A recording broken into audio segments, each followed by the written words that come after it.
Are you interested in expanding your work vocabulary? In this video, I'm going to show you advanced work vocabulary, expressions, nouns, adjectives, verbs, phrasal verbs, and idioms. If it sounds interesting, keep on watching.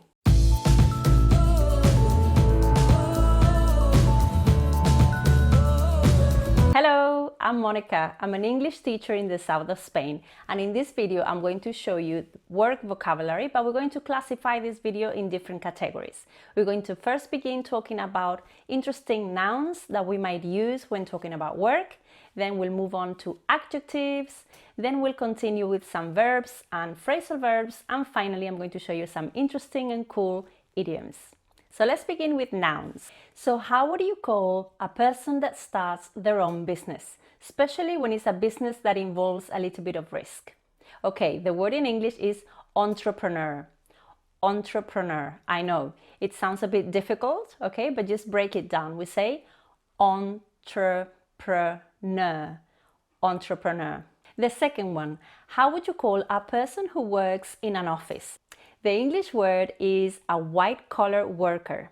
A white-collar worker, okay? Basically, we use this term to refer to people that work in an office, okay? Basically, just thinking about the kind of outfit that they normally wear, you know, a shirt with a white collar, okay? So we say a white-collar worker. An example would be, due to the crisis, the company plans to cut 100 white-collar jobs. In Spanish, we would say trabajadores de oficina. On the other hand, we have the other term, blue-collar workers, which refers to the people who need physical strength and who don't work in an office. For example, that work in a factory or work in the fields or anything to do with physical work or work done with their own hands. An example would be, by 1925, blue-collar workers in the manufacturing industry had become the largest occupational group. In Spanish, we would translate it as obrero. How would you say in English the main person in a family that earns the money that the family needs? That would be the breadwinner. The breadwinner, okay? So we can also use the idiom to bring home the bacon, okay? The person that brings home the bacon is the breadwinner of the family. In Spanish, we would say something like el sostén de la familia, okay? And an example would be, men are often expected to be the breadwinner in a family. How would you call the people that you work with? In English, we can say colleagues, co-workers, or workmates. There is something about the pronunciation of colleagues that may sometimes bring problems. Sometimes confuse it with the word college, okay? So be very, very careful. The people you work with are your colleagues. And if you go to university, you may go to college, okay? An example could be, his colleagues became suspicious when he didn't appear at work, since he was always punctual. How would you say a job or a position that hasn't been filled? In English, we say a vacancy. Vacancy. And pay attention to the pronunciation, okay? We don't say vacancy, we say vacancy. An example would be, there is a vacancy for a shop assistant on Saturday. How would you say the special benefits that you get at your job?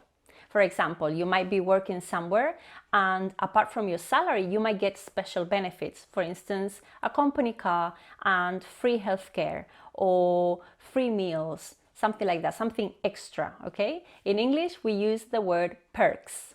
Perks, okay? Special benefits that you get at work. An example would be, one of the perks at work is free healthcare and a company car. There is another word that you can use apart from perk, which is fringe benefits. And basically it means the same, special benefits that you get at work. Okay, so now let's move on to the adjectives. And let's begin with our first adjective, which is a word that we would use when, for example, a job would ask a lot from you, okay? It needs a lot from you. That job would be demanding, okay? That job demands a lot of things from you, okay? Because it demands long hours, a lot of concentration, a lot of responsibility, okay? So you can say that my job is highly demanding, okay? Another adjective that we can use is motivating, okay? So when you feel motivated at work and you want to continue and work really hard, your job is motivating. Another positive adjective that you can use is rewarding, okay? Rewarding is when you feel like you win something, you win like a prize when you're doing a certain job. So for example, being a teacher is such a rewarding job because you feel that you are getting a lot of things back from your own job, okay? Another negative adjective that you can use is a tedious job. Tedious, it means very, very boring, very repetitive, okay? It's such a mechanical job. For example, if you worked at a factory doing exactly the same thing every single day, that is such a tedious job. Regarding salaries, if you are getting a nice high salary, you can say that your job is well paid, okay? And on the other hand, your job is poorly paid or badly paid. Now, let's continue to the next section, which is verbs. Now, the first verb is something that you do when you are unemployed and you need to look for jobs. So the verb is to go job hunting. To go job hunting means to search for work when you don't have a job. So maybe you meet someone in the street, your best friend, and then they can ask you, how is the job hunting going? Okay, our next verb is something that happens when you are given a more important job in the same organization. That's right. What happens is that you get a promotion or you get promoted, okay? You get a promotion or you get promoted. So for example, you can say he got promoted to senior sales executive. Now, when you get a promotion, sometimes, normally, usually, you also get a pay rise. So basically your salary goes up because of your higher or more important job. When someone ends their working life before the usual age, that is to get early retirement. To get early retirement. An example would be, Ken took early retirement as soon as the education authority offered it. In Spanish we say jubilación anticipada. How would you say when your company allows you to stay at home and take some time off when you have a baby?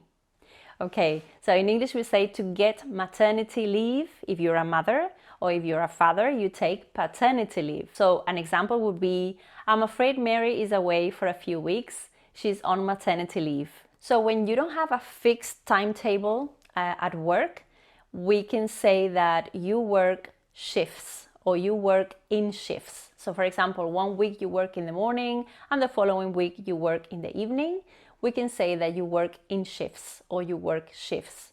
Or for instance, if you're only doing the morning hours, then you say, I work the day shift. Or if you're working only the evening, in the evening you say, I work the night shift. In Spanish we say, trabajar a turnos. Now, how would you say in English when, for example, you work a few hours in the morning, you go home, take a break, and then you go back in the evening? In English we say to work a split shift. Split means, remember in English, split means divided or divided in two. So basically your day is divided in two sections, the morning section and the evening section. So you work a split shift. In Spanish we say trabajo en horario partido. Now let's continue with more negative verbs in the topic of work, okay? So for example, when your boss unfortunately tells you that you have done something really bad in the company and they don't want you anymore, you get fired, okay? You get fired, right? You can also say you get sacked, okay? But this is a more informal expression, but basically it means the same. It means that your boss decided to put you out of work because of something that you did that was extremely wrong. Maybe you were stealing something, maybe you were lying to your boss, maybe you were late many times, so something that your boss was not happy about, you get fired or you get sacked, okay? In Spanish we say estar despedido. A very similar verb to the previous one is when, for example, your boss tells you that you have to leave your job, but not because you did something wrong, but because your job is no longer needed, or because they don't need you anymore, or maybe because the company is not making enough money, okay? You can say that you are laid off, okay? Or you are made redundant. You are made redundant or you are laid off. It means that your bosses decide for you to leave, but not because you have done something wrong, but only because your job is no longer needed in the company. An example would be 1,400 workers were laid off in February due to the crisis. Now, be super careful with the word get laid off, okay? Because if you forget to use the preposition off, you are basically saying to have sex, okay? Because to get laid means to have sex. So always remember to use the preposition off when talking about work, okay? Be careful. Okay, so a synonym for unemployed, okay, when you don't have a job or when you don't have a paid job, is to be out of work, okay? To be out of work. So for instance, you can say, I have been out of work for the past 6 months, okay? Now, remember there is a difference between to be out of work and to be off work, okay? When you say, I am off tomorrow, means that you have your day off, a day that you are not going to work, okay? But you're going to go back to your workplace. However, when you say, I am out of work, it means that you no longer work at your company and you are currently unemployed. Our next verb is something that you do when you no longer want to continue in your company and you tell everybody officially that you are leaving. The verb is to resign, to resign. So an example would be, he resigned from the company in order to find a more challenging job. When we resign, we might also give a document or a letter written explaining the reasons why and giving all the information, and that is called to give in your notice, okay? You give in your notice a few weeks before leaving, okay? So it's an official document saying to everybody officially that you are leaving and that you are resigning from the company. And our last verb of this video is something that we do, for example, when we stop working in order to get better working conditions, usually related to a better pay. So the expression is to go on strike, to go on strike. An example would be, air traffic controllers have begun a 3-day strike in a dispute over pay. And now, here we are in the last section of the video, which is idioms related to work. Let's begin with our first one. This idiom means, or it's used when, for example, you need to learn everything about a job. Okay, when you need to learn everything about a job or how a job is done, we say to learn the ropes, to learn the ropes. For example, if you have started a new job and you meet your friend in the street, he might say, hey, how is the new job going? And you say, well, it's great, but the thing is, there's a lot of things that I still don't know. I still need to learn the ropes. I still need to learn the ropes. It means that you still need to learn how everything works at your workplace. There is another expression which is to show the ropes, not only to learn, but to show the ropes. And basically, when you show someone how everything works at the workplace, that person is showing you the ropes. So for example, you tell your friend that has just started at your company, don't worry, everything seems so difficult, but I'll show you the ropes. Our next video involves an animal, okay? And it's when you do the most boring, unattractive part of the job. When you do the hard, boring part of a job, you do the donkey work. Donkey work, okay? So for example, you can tell someone at work, why do I have to do all the donkey work while you sit around all day? It means you are doing the most unattractive part of the job, the most boring side of the job. Our next idiom is not necessarily a specific work idiom because it can actually be applied to many other different topics. But we use this idiom when, for example, we have a lot of work to do. We have so much work, a large amount of work that is difficult to cope with. Okay, so you will say in English to have a lot on your plate. I have a lot on my plate. Yes. So an example would be, she's got a lot on her plate, especially with the 2 new projects starting next week. Obviously, there are also many synonyms to express the same idea, to have a lot on your plate. You can use the expressions to be up to your eyes, to be up to your eyeballs, to be up to your neck, to be up to your ears, okay? And everything ends in something. So for example, you can say, I am up to my ears in chores. Or you can also say, I am up to my eyes in work at the moment. And our final idiom is related to food. I hope you're not hungry. So we say this idiom when, for example, an activity is the main part of your income. You might be doing several activities, but only one is giving you the main portion of your income. In English, we say that's your bread and butter. That's your bread and butter.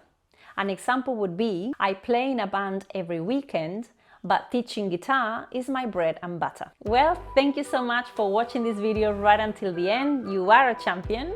Now, if you enjoyed the video, please let me know by leaving me a comment down below with an emoji, just representing a job, okay? But it can be anything. It can be a doctor, a teacher, a firefighter, a chef, whatever you like, okay?